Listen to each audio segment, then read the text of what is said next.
Pilipinas, ang oras po 6:37. May problema ka ba sa batas? Hihimayin yan ng Panyera ng Bayan, Attorney Rina Seco sa Usapang Legal. Usapang Legal. Magandang gabi Pilipinas, ito po ang Panyera ng Bayan, Attorney Rina Seco para sa DZRH, una sa Pilipinas, una sa Pilipino. Usapang. Pag-uusapan po natin ngayon mga questions, legal questions ninyo. Mga usapang legal na may kinalaman sa lupa dahil meron pong question ng ating isang kababayan sa pamamagitan ng isang private message sa atin at ang tanong niya, nasaan na nga ba yung tanong? Ito po yung question niya, Attorney Rina, good day po. Pwede po bang magtanong? Abay, oo naman. About po kung ililipat ko sa ang lupa sa anak ko, saan po makakatipid? Donation po ba o yung DOS, deed of sale? Kasi anak po, nagkaroon ng anak sa iba ang kanyang mister, no? Kaya nagwo-worry siya na baka makinabang pa ang anak niya kung mauna pa daw siya na mawala kasi sickly na daw siya. So, nanghihingi siya ng advice dahil nagwo-worry po dahil nagkaroon na raw ng 2 anak sa labas ang kanyang mister. Usapang Legal. In short, ang ating pong texter or letter sender or message sender, no, ay gusto niyang siguraduhin na sa kanilang anak mapupunta yung ari-arian na napundar niya. Siguro na-realize din niya, no, kung sakasakali po kasi na ang property na ito ay conjugal. Pagkatapos mauna itong ating message sender, no, na mawala, no, at pagkatapos ay magkakaroon ng hatian, later on malaking bahagi ang mapupunta sa kanyang mister and hindi na masusolo ng anak niya ang property dahil yung kaparte, no, ng kanyang asawa na nangaliwa ay makikinabang pa mula dun sa share ng kanilang conjugal assets. Usapang Legal. Yan po ang simpleng rason, no, kung bakit ninanais ng ating message sender na ilipat na sa kanyang anak ang property or ang title ng property na kanilang na-acquire. And of course, tatalakayin po natin ang iba pa ninyong mga questions dahil ang atin po mga sinasagot dito ay batay sa inyong mga aktual na katanungan. So if you have questions, 0919-282-6485. Magtataka ako. Kapag wala ako sa booth, hindi ko memorize ang number na ito. Pero pag nakaupo ako dito, memorize ko kahit walang tinginan. Ba't ganon? At saka po syempre, yun pong ibang mga questions pa ninyo ay sasagutin po natin, no, kapag po umabot sa ating talakayan. Magandang gabi sa iyo, Marcelo M. Pwede bang wag na lang bumoto? Anyway, kung sinong merong malaking pambili hindi po. Dapat boboto pa rin po tayo, no? Kapag po hindi po tayo bumoboto, hindi po natin ini-exercise ang ating karapatan na makaboto. Sa mahabang panahon ay ipinaglaban po ng ating mga ninuno ang karapatan na makaboto na ito. So siguraduhin po natin tayo ay makaboboto. Usapang Legal. Okay, magandang gabi po sa inyo, Nilda Ingal, Marlon Riano, at gayon din sa iyo po ni Sabandiha, at sa iyo Ermelita Cobilla, Mirna de la Cruz, Kenneth Arevalo, gayon din sa iyo Maribel Nacario, Marlon Riano, at Jovi Panisan. Magandang gabi po sa inyong lahat. Si Jody Sai, magandang gabi din po sa inyo. Joy Garimbao sa Michigan, Gael Enriquez, at maraming iba pa. Chiquito, magandang gabi. At yung iba pang nanunood sa atin, si Alan Lopez. Bagong listener natin to si Alan Lopez. Eduardo Narvaez, si Gael Enriquez, at syempre pa Willie Relador, Ivy Gutierrez, Eds Maglakas, Tita Rose Manuba, magandang gabi and happy fiesta po sa mga taga Bikas Benavista Marinduque. At nanonood din sa atin ngayon si Tita Lucy, si Tita Lina, Tita Meli, si Tito Elmar, si Tito Nanding at maraming iba pa. Babatiin ko mamaya Kuya Mario Manuba ang iba pa nating mga kalahi dyan. Magandang gabi sa iyo, Florence Regalo ng Pila, Laguna, Mierna de la Cruz, Roxanne Costo, Josephine Garimbao, Henry Dolohan ng Botolan, Zambales, Tita Ami Miraflor Garcia, Mami Belen Rivera, at syempre pa, magandang gabi po sa inyo, Jericho Ferrer na malapit na rin mag-birthday. At yung iba pang mga nanonood sa atin, good morning, good afternoon, good evening, and good night. Usapang Legal. Okay, umpisan po natin ang ating talakayan. Kasi ang unang question po dito, no, paano nga ba maililipat, no, yung hinati-hati ko po kasi yung question ng ating texter, ng message sender natin. Unang-una, yung donation at saka yung sale. Bakit po may implikasyon ito, no? Kasi mayroon pong legal na implikasyon ang donation na naiiba sa legal na implikasyon ng bentahan. Usapang Legal. Kapag ka po kasi nagkaroon ng bentahan, syempre, subject sa capital gains tax na 6%, documentary stamp tax na 1.5%, and other transfer taxes or transfer fees, yun. So, yun po ang gagastusin doon. Pero, kapag ka po donation or sa pamamagitan ng deed of donation, ililipat ang property, pareho lang din naman, more or less, ang magagastos, But, yun pong mga implikasyon nito for comparison, Kapag ka po may deed o meron pong bentahan, ito ay kinakailangan ng deed of sale. Kapag ka po sa donation, kailangan po ng deed of donation. Pero, mas stricto po ang batas pagdating sa validity ng donation o kaganapan ng donation. Bakit kanyo? Sa bentahan, kung halimbawa po ang isang tao ay nakapagbayad na, regardless kung sino ang seller or kung sino ang buyer, kapag ka po meron ng bayad, consummated na po, ganap na po ang bentahan at ang karapatan ng buyer na mag-demand na mag-execute ng registrable document, ito yung deed of sale na dapat ipanotarize, ay pwede pa pong idulog sa korte para sabihin, oy, nagbayad na ako, ganap na ang bentahan natin, bagaman at walang na hindi ito nasusulat. Pwedeng dumulog sa korte at hilingin na mag-execute ng registrable document. Usapang Legal. Kapag ka po donation, dahil ito po ay entirely voluntary, ito po ay hindi maaaring idulog na, uy, di ba sabi mo sa akin ay i-donate mo sa akin ito, gawin mo na yung dokumento. Pag hindi mo binigayan, pag hindi mo ginawa yung dokumento, dudulog ako sa korte. Hindi mo pwedeng gawin dito dahil ito ay entirely, purely voluntary on the part of the donor. In short, kapag ka po nagkaroon ng verbal na pangako o sa'yo na ito o ipamamana ko ito sa iyo o itong lupang ito para sa iyo, ibinibigay ko na sa iyo ito, bagaman at ibinigay na sa inyo ang physical possession ng kopya ng titulo, hindi pa rin po ganap ang donasyon. Hindi rin po maaaring dumulog sa korte para sabihin na, judge, hindi tumupad sa usapan ng donasyon itong may-ari ng property na ito at pag-utos mo po sa kanya na mag-execute ng deed of donation. Hindi mo maaaring gawin yun.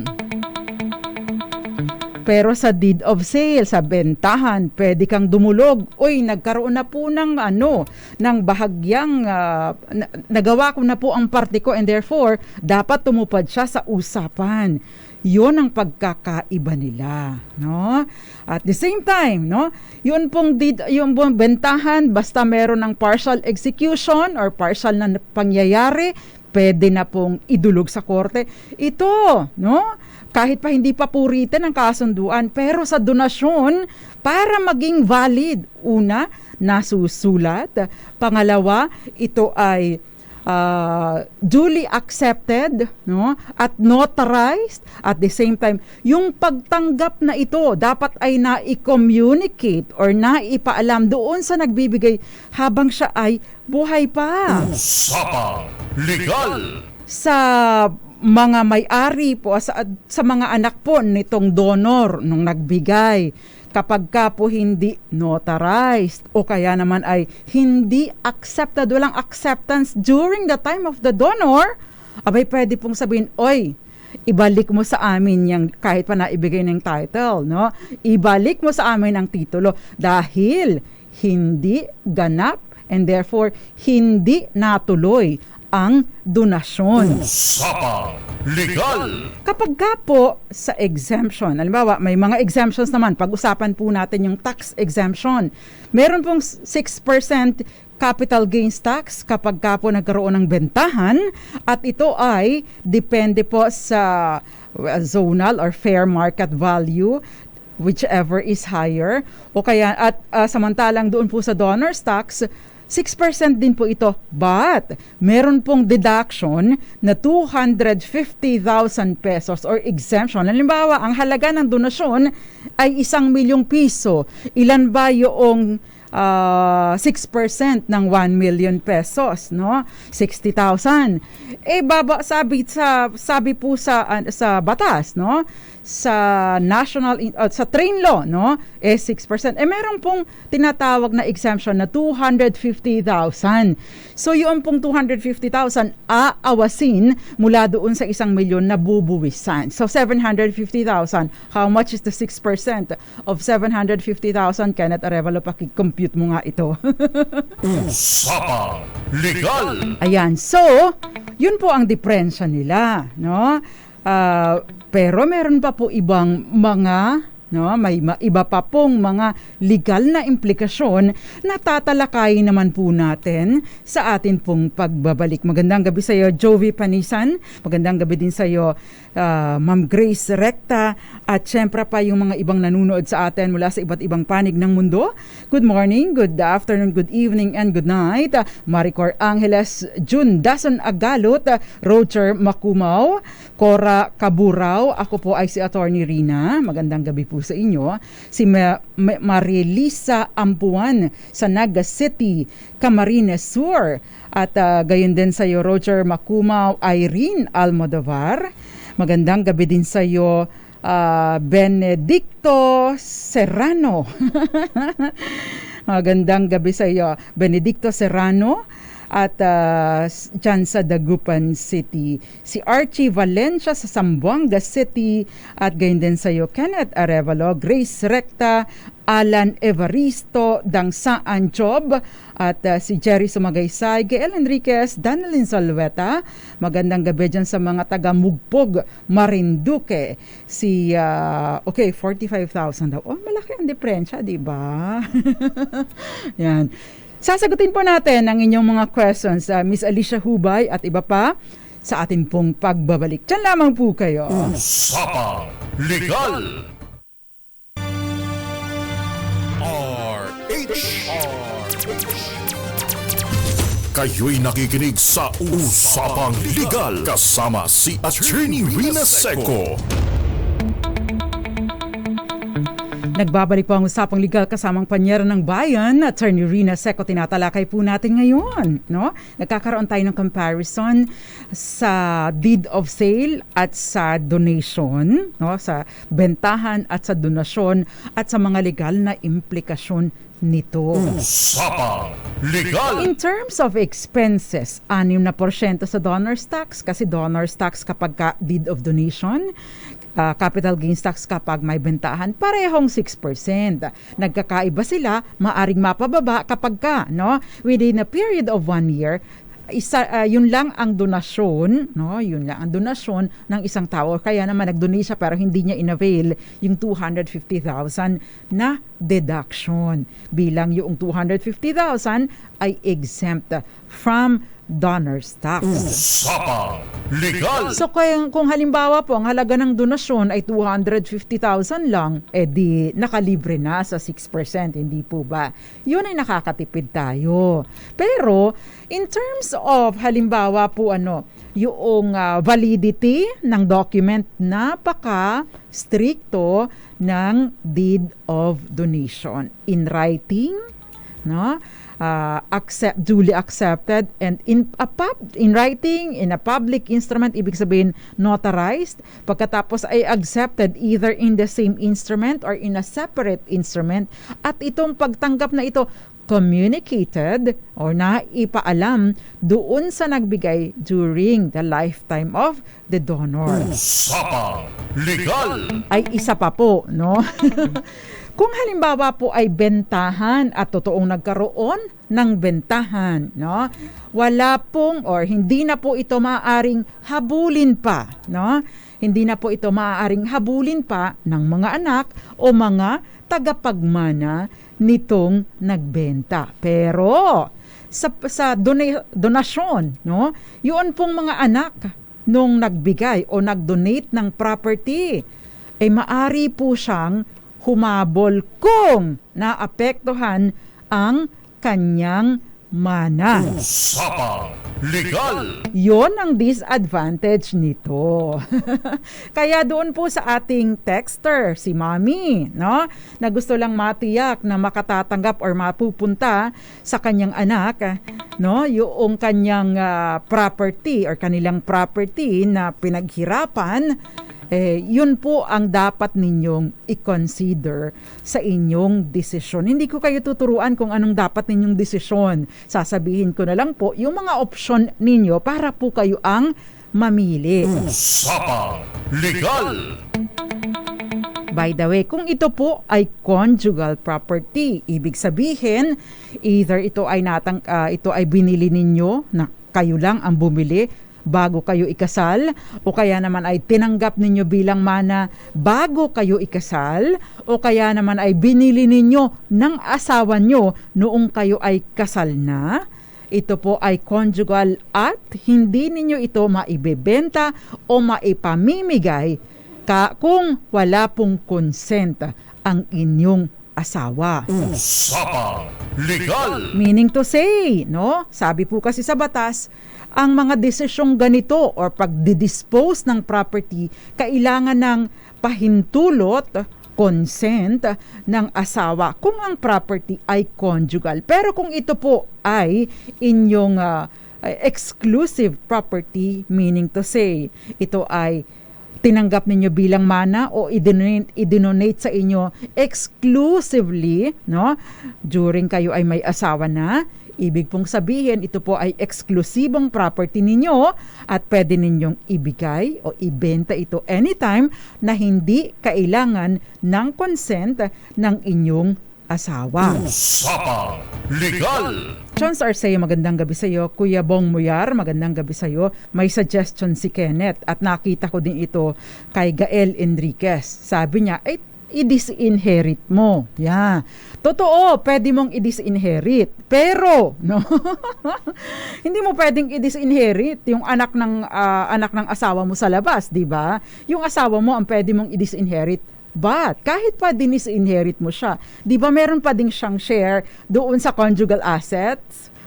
Doon tayo makukuhanan, 'di ba? Usapang Legal!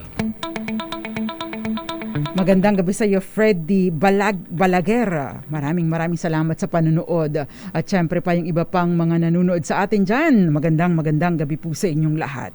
So, more or less, no, kayo po ay mag-guide na ng ating talakayan yung mga basic principles na tinalakay natin para kung sakasakaling nasa ganito po kayong sitwasyon, at least alam ninyong mag-decide at alam ninyo ang gagawin ninyo para naman matiyak, no, na ang inyong ari-arian ay, well, hindi mapupunta sa hindi ninyo gustong mapuntahan. Usapang Legal!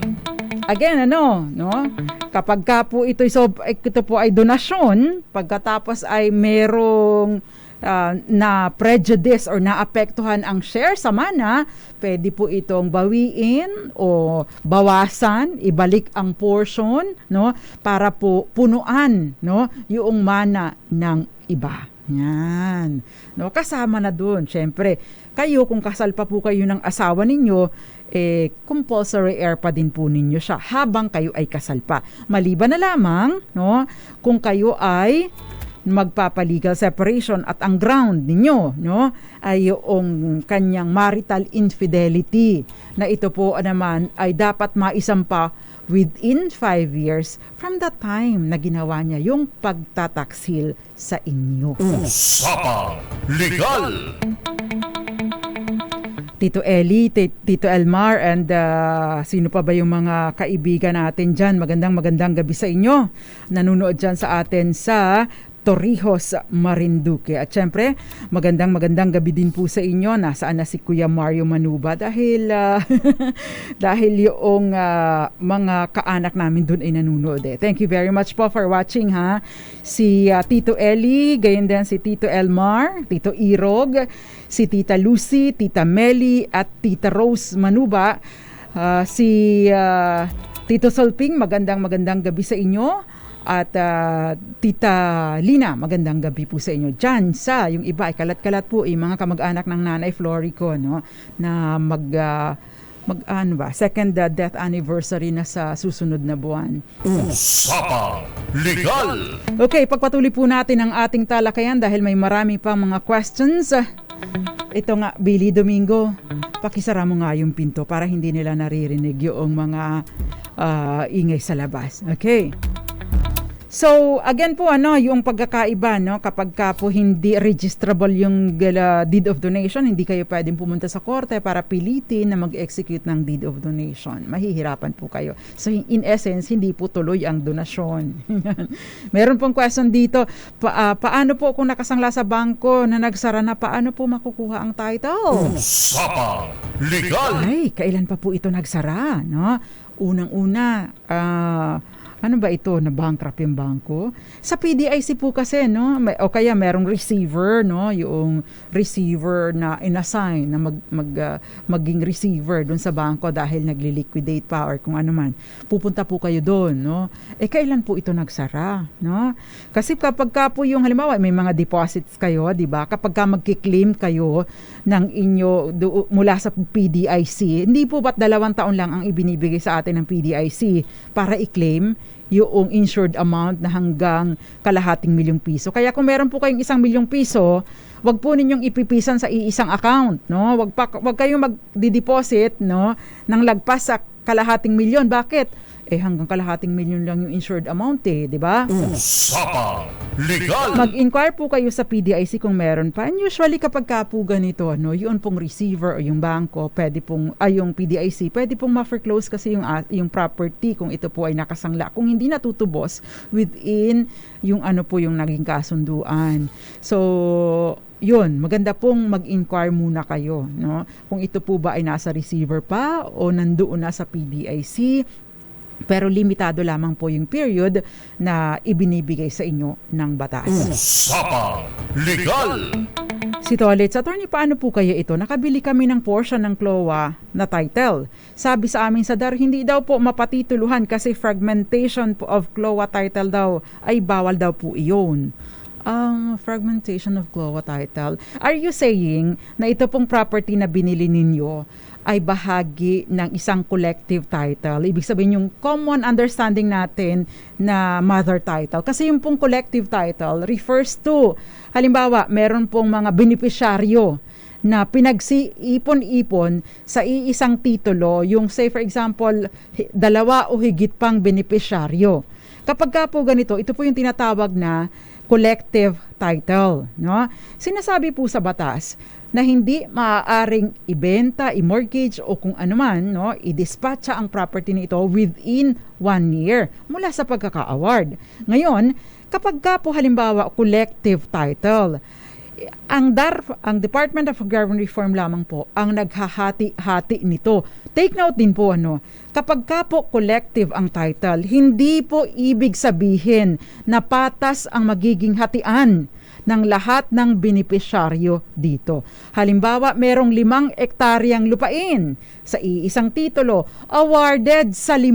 Hindi po ibig sabihin na dahil 5 ektarya ang lupa, 5 tao din ang patas na maghahati dito. Maaring isa, kalahating ektarya lang, maaring isa, isa't kalahati, maaring isa, 2 ektarya, maaring mas malaki o maaring mas maliit, no? Depende po ang basihan dito kung ilan ang ano ang sukat ng aktual niyang inuukupa o sinasaka.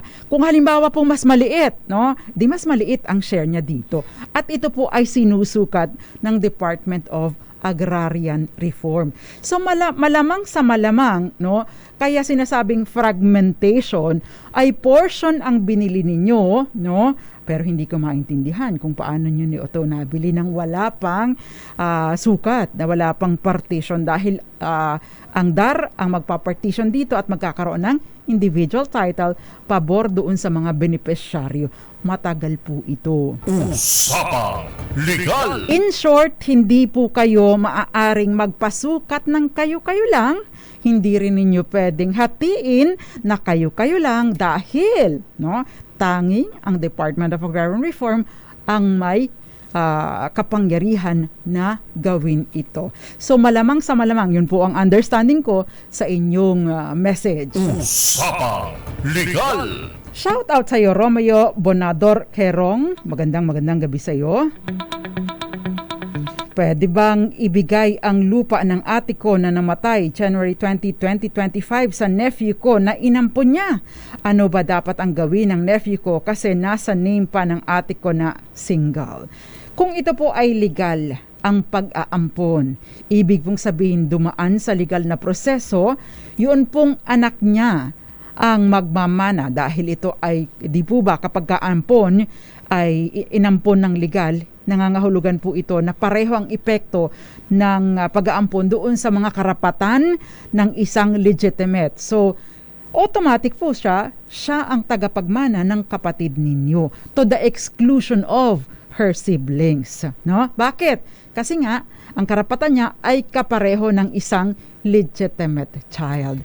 Kung legit or legal, dumaan sa legal na proseso ang pagmamana. Usapang Legal! So, Miss Charo Abraham, kung legal ang adoption sa kanya, pwede po siya at solo siya, affidavit of self-adjudication ang i-execute niya at dadaan dun sa proseso na tinalakay natin last Thursday. Usapang Legal!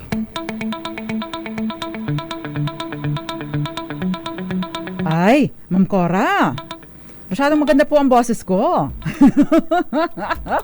Magkaiba po kami ng itsura, ng kulay ng buhok at ng boses. Yan. Hindi po ako papayag na magkamukha kami. Although mas maganda siya sa akin. Usapang Legal! Pero thank you very much for watching just the same. Okay, Nanalyn Ano, magandang gabi sa iyo dyan sa Angeles City, Pampanga. Magandang gabi sa iyo, Joseph Abalos, Kenneth Arevalo, at maraming iba pa. Yung iba pa pong mga nanunood, nakikinig sa atin sa iba't ibang panig ng mundo. Good morning, good afternoon, good evening, and good night. Dahil ang daming nanunood sa atin yun. Thank you very much. Pwede pa rin po ninyong i-share ang ating talakayan, para po mas marami pa, o pwede din kayo mag-comment para mas marami pa po ang matuto sa ating discussions tonight. Sir Perlas, magandang gabi. Watching dyan sa gitnang silangan ng Abu Dhabi.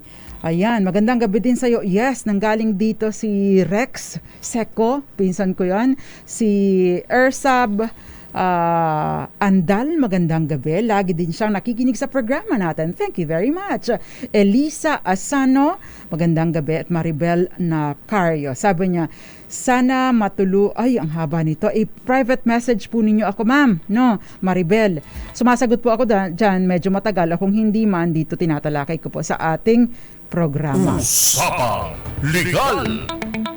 Okay, so May question dito si Imelda. Attorney, may court order na po sa common child mapupunta ang property. Pero si ex-husband, kinukupit pa din po ang title. Baka kasi nasulsula ng bago niyang partner. Ano po ang pwedeng gawin? Usapang Legal! Ano po yung court order? Kayo ex-husband, ito po ba ay merong parang distribution ng legitim? Kayo po ba ay annulled, no? Kung kayo po ay annulled or declared void ang inyong kasal, no? Ibig pong sabihin kasama doon sa naging order ng korte yung distribution. Malamang sinali ninyo sa inyong petisyon yung distribution ng inyong conjugal or absolute community assets. So ibig pong sabihin, kasi ang sinasabi po doon, kapag ka po yung isang spouse ay like erring spouse ay siyang pong nagkasala o nagbigay ng dahilan kung bakit nagkaroon ng siya po yung naging cause ng naging dahilan ng inyong hiwalayan o legal na hiwalayan, no? Nafo-forfeit pabor sa anak or pabor sa spouse, sa innocent spouse, yung kanyang share. So, ibig pong sabihin, binibigyan ko pong background para sa mga ibang mga kababayan natin. So, ibig pong sabihin, bahagi ng kanyang legitim o paunang pamana dun sa anak dahil nga pinoprotektahan po ng batas yung dapat sana'y ari-arian na matatanggap ng isang anak. No? Now, kapag po ganito, pwede po kayong usually kasi yan pwede po kayong i-notify po ninyo ang korte na hindi sumusunod or pwede din po kayong mag-file ng petisyon para ma-issuehan ulit ng bagong titulo at i-cancel yung title na ayaw i-surrender ng inyong ex-husband. No? So, ika-cancel po, unang-una, syempre, i-demand din nyo na ma-surrender. Kumbaga ay specific performance. Now, kapag ka po nag-specific performance, no, at hindi ipapatawag po kasi siya, no, at uutusan siya na i-surrender yung kopya ng title ng property, pero pag hindi po niya ito ginawa, ang sasabihin po ng korte o Register of Deeds, i-cancel mo na yan, yung title na yan, no? I-cancel mo na yung title na yan at mag-issue ka ng bago pabor dito sa batang ito, dun sa inyong anak. Yun po ang pwedeng gawin ng korte. Usapang Legal! Okay, I like watching your old videos po sa YouTube. Nag-message po ako sa inyo about sa lupa ng father ko and mag-wait lang po ako sa sagot ninyo dito sa program. Thank you very much. Watching po from Barrio Luz, Cebu City. Oy, maayong gabi ikan ninyong tanan diha sa Barrio Luz. I am your loyal listener sa Action Radio DYRC pa. Now, I always watch your videos, attorney. Thank you po and God bless. Yes, dati po kasi akong anchor ng DYRC Action Radio sa Cebu. Ayan. Thank you very much. Ayaw lang niya magpabanggit ng pangalan. So, nakakatawa naman, So, from DYRC hanggang DZRH, thank you very much. Okay, magkita tayo dyan kapag ka nagawi ako ng Cebu. Sabi niya, always watching po dito sa Masinloc, Zambales. Tanong lang po, tax deck lang ang pag-aari ng lolo ko. Kami po nakaposisyon. Pero gusto ng kapatid ng father ko hatiin ang lote at nasukat na pero ayaw naman nila. Hindi ko po maintindihan. Pero kung ganito po yan, pag-aari ng lolo nyo, namatay na po ba ang lolo nyo? Pagkatapos ay maghahati na. No? Kung namatay na po ang lolo ninyo, karapatan po ng kapatid ng tatay ninyo, no, ng magulang ninyo na i-demand ang settlement ng estate o ang paghahati ng mana. So, karapatan po nila yon. Ayan. Usapang Legal! Ngayon, sabi ninyo, tax declaration pa lang. So, you will still have to go through yung legal process o yung proseso ng titling. Either sa korte, no, judicial confirmation of imperfect title, or halimbawa naman po, pwede rin naman po sa DNR or punta po kayo sa Senro. Ayan. May mga requirements po doon at pwede po ninyong balikan yung mga previous episodes natin. Meron po tayong discussion doon. Okay. Attorney, can you please discuss ang military land? Pwede po bang mapunta? Okay. Yun pong military land daw. Military reservation siguro, no? Yung pong military reservation ay bahagi po ito ng lupa na hindi alienable at hindi disposable. Nangangahulugan, hindi po ninyo ito pwedeng mapatituluhan sa inyong pangalan. Now, meron pong previous issuance si Pangulong Rodrigo Duterte in 2019 na inuutusan isang executive order na inuutusan po niya ang I'm not so sure yung isang ahensya ng gobyerno na i-identify yung mga lupa na naging bahagi ng military reservation na hindi na ginagamit. Pero yun po para tingnan kung posible nang maging bahagi ng alienable and disposable. But yun po ay order lamang sa government agency. Hindi po sinasabi na yan na yun. No? Mag-aantay pa rin po tayo. Hindi ko po alam kung anong nangyari na dito. Pero mag-aantay tayo kung anong naging resulta nito. Because based on yung mga na-identify na ito po ang posible na maging bahagi ng idideklara na alienable and disposable. At kung kayo po ay nakapwesto dyan, huwag po kayong aalis. Baka may tsansa kayong maging may-ari ng property na yan. Usapang Legal! Sol Leda, magandang gabi. Ask ko lang po if pwede pa 3 magkapatid na lang na buhay pa ang mag-execute ng EJS for tax amnesty.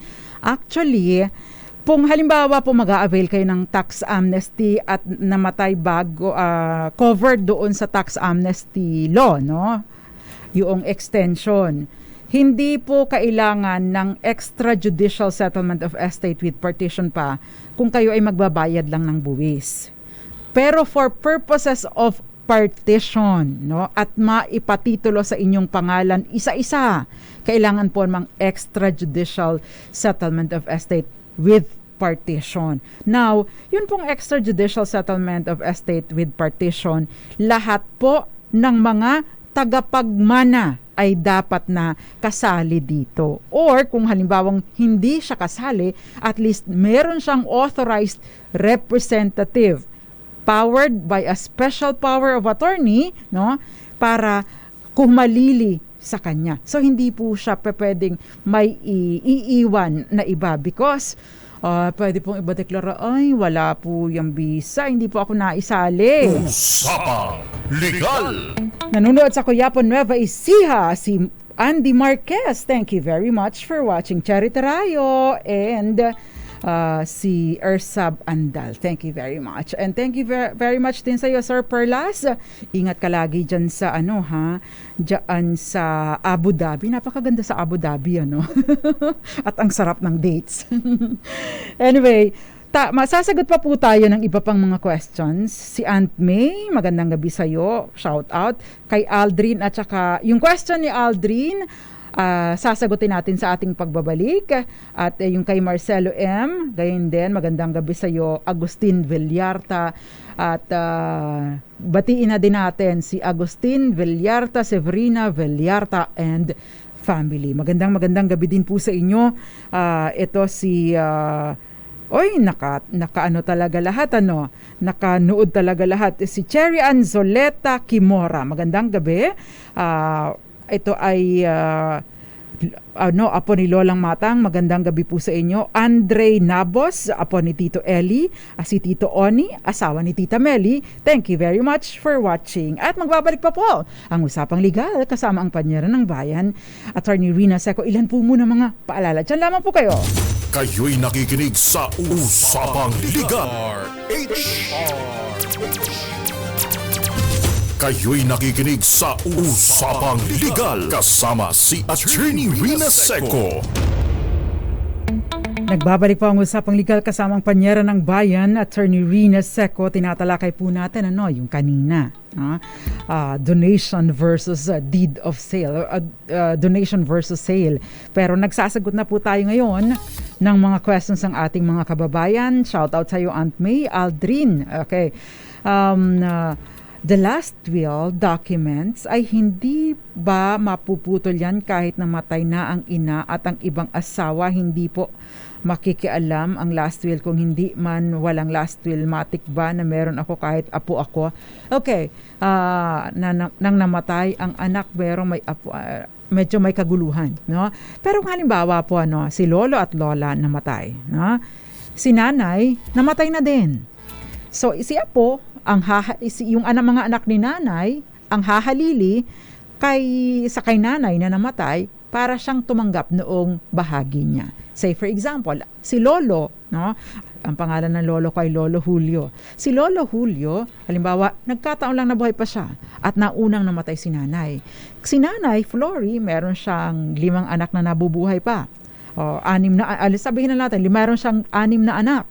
So, kami, 6 na anak, ang hahalili para dun sa bahagi sana na mapupunta kay nanay. Ang tawag nun, per sterpies. Na? Yung mga kapatid ni nanay na mga buhay pa, per capita. Say for example, 5 magkakapatid si nanay, no? Si nanay ay 5 magkakapatid, divided by 5 ang property na naiwan ni lolo. Pero since si nanay ay wala na, yung 1/5 na dapat sana kay nanay, yun po ang paghahatian naming mga magkakapatid na anak ni nanay. So, ganun po ang mangyayari doon. Pero hindi po maaaring itsapera, hindi po maaari na yung lang 4 na taong 4 na magkakapatid na nabubuhay ang magsasettle ng estate. Kaya yung nag-question kanina, no, I forgot na kung sino yung nagtanong kanina, dapat po yung mga anak nung namatay ay kasali sa settlement ng estate. Usapang Legal! Attorney Rina, what documentation has more weight? Deed of donation or last will and testament? Thanks. Magkaiba po sila. Pareho po silang may bigat. Kapag ka po, pero ito pong deed of donation at itong will ay pareho pong stricto ang batas. Pareho po silang may bigat. No? May mga pagkakataon na ang deed of donation ay lumalabas na parang ito po yung mga tinatawag na donation mortis causa na nagtitake effect, no, pagkamatay ng donor. Ito po ay in effect parang will na din. Yun. So pareho po silang may bigat. Ang importante lang, pareho silang validly executed in form and in substance. Usapang Legal! May lupa kami na nagtayo na ako ng maliit na bahay. 5 years na kami dito pero walang sumita sa akin. Ngayon, gusto ko na sana applyan ng titulo ang lupa. Pwede ko na ba applyan? Ang question, no? Ang question, anong uri ng lupa ito? Is this agricultural? Kapag ka po agricultural, no? At dapat po una, unregistered ang property. Pangalawa, no? Unang-una, unregistered, walang nagmamay-ari, no? Walang taong may tax deck dito. Wala din taong may titulo dito, no? Pangalawa, alienable and disposable. Tingnan po ninyo sa Senro, kung alienable and disposable. Pero dahil pangatlo, meron na ba kayong tax declaration?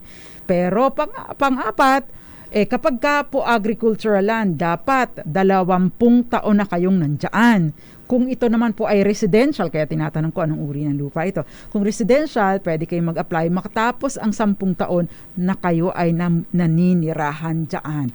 Yung tax declaration, napaka-importante po, dapat nasa pangalan ninyo. Assuming wala talagang may-ari or ibig sabihin, government property pa ito.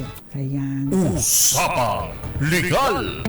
Good day po, attorney. Watching po sa Tacloban City. Attorney, tungkol po sa lupa na matagal na namin tinitirhan. Binili ko po ito, pero ang binilhan ko ay anak ng may-ari.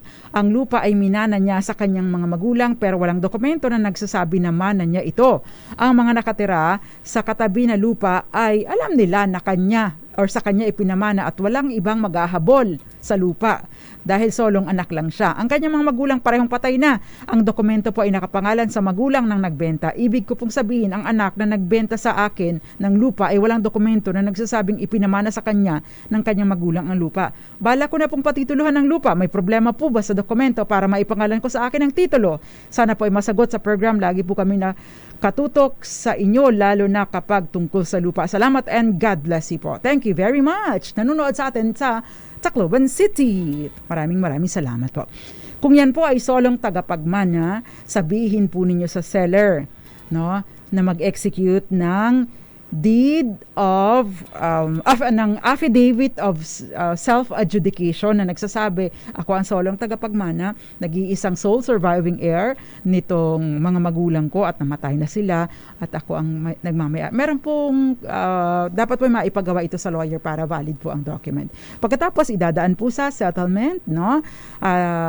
Mabayaran ang estate tax, no? Pagkatapos saka pa lang po ninyong mapaprocess yung inyong mga dokumento para sa pagpapatitulo under your name. Usapang Legal! Balikan po ninyo yung previous episode nung Thursday, nandun po ang ating discussion. Attorney, halimbawa po may sangla po sa Rural Bank ang lupa, tapos na po yung 2000 po nagsara, tapos nung 2000 po ay nagsara ang bangko na hindi pa nabayaran ang sangla. Taong 2022 po namatay ang may-ari sa lupa. Matutubos pa po ba yung lupa? Usapang Legal! 2000 pa po nagsara. Pero bakit inantay po ninyo ang 2022? No, 22 years ang nakalipas. Baka po mahirapan na po kayo. No? Di po ba kapag magki-claim kayo under sa insurance ay 2 years lang. Hindi ko alam, no? Hindi po ako magmamarunong. Pero hindi ko po alam kung gaano katagal ang maaaring meron kayo para tubusin ito. Usually, no, ito po ay sa PDIC na pupunta, doon po ninyo tutubusin. Ang tanong ngayon, meron pa kaya ito? O baka naman nailipat na-foreclose na po ang property? Usapang Legal! Kasi yung pong receiver ng bangko o yung PDIC, pwede po niyang i-foreclose ang property na nakasangla sa kanila kung ito po ay hindi nababayaran. Okay, Manolito Pasha, magandang gabi sa iyo. Si Eduardo Narvaez, magandang gabi sa iyo. Thank you very much for your kind words. Si Sans Pertes, nanonood sa atin. June Lagsub Manos, good evening po. Tanong ko lang po, ako kasi nagsinangla ng father ko. Hindi ikaw ang isinangla. No, isinangla ng father ko ang titulo ng lupa na hindi lahat ng kapatid nakapirma. Ano po ang dapat gawin namin, attorney? June Manos, no? Yun pong isinangla, sino po ba ang may-ari, no? Ang isinangla po dapat ay kung sinong mga may-ari, yun dapat ang pipirma, no? Pero kung halimbawa ito pagmamay-ari ng tatay ninyo, pagkatapos nag-i-expect kayo na kayo ay dapat pipirma doon sa sanglaan, ay hindi po, hindi wala kayong kapangyarihan na magsangla dahil tanging ang may-ari lamang po ang may kapangyarihan nito. Ngayon, ang pwede po ninyong gawin is tubusin po ang property.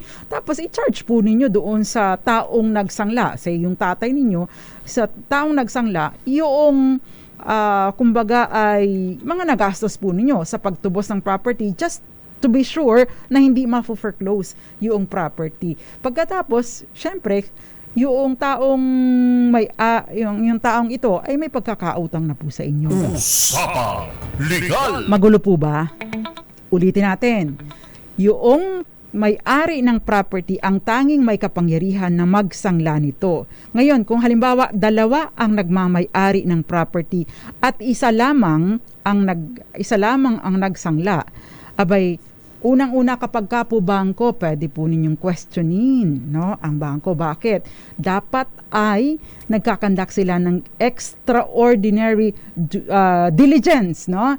Kapag ka sasangla ng ganito or kahit bibili ng ganito. Bakit? Kasi walang kapangyarihan isang tao na magsangla ng buong property, samantalang kapraso lang ang kanya dito. Usapang Legal! Ayun. So, yun po. So, pag-usapan po ninyo yung pagtubos at pag-usapan din po ninyo na paano ka magbabayad, no? Tapos, syempre, ibang usapin. May computation lang. Hindi lang ako magaling mag-compute. Kaya po naging abogado ako, no? Hindi lang ako mag-compute. Pero, pag-usapan po ninyo yung dapat na maging pananagutan din niya, no, doon sa pagsasangla ng hindi naman niya pagmamay-ari. Usapang Legal! ay napakabilis ng oras. Anyway, ang dami pa rin pong mga questions, hindi ko pa rin naubos, pero sa susunod po, no, depende po sa request ninyo. Kung magre-request kayo ng lupa, magtatalakay pa rin po tayo ng may kinalaman sa lupa. Thank you very much po for watching. Insan Louie and syempre Elisa Seco, magandang gabi sa inyo. Ding Seco at buong pamilya dyan sa Tondo, Maynila. Nakasama ko po sa kabilang side si Billy Domingo. Ako po ang panyera ng bayan, Attorney Rina Seco. Magsama-sama po ulit tayo on Thursday. Tama, no? Tuesday pa lang yun. On Thursday, Feb 20, 2025. Thank you very much po for watching. Ito po ang Usapang Legal kasama si Attorney Rina Seco para sa DZRH. Una sa Pilipinas, una sa Pilipino. Antabayanan po sa susunod na programa, ang programang Lunas at Lunas Extension para sa mga mahahalagang impormasyon tungkol sa kalusugan. Sumainyo ang mga dagdag kaalaman.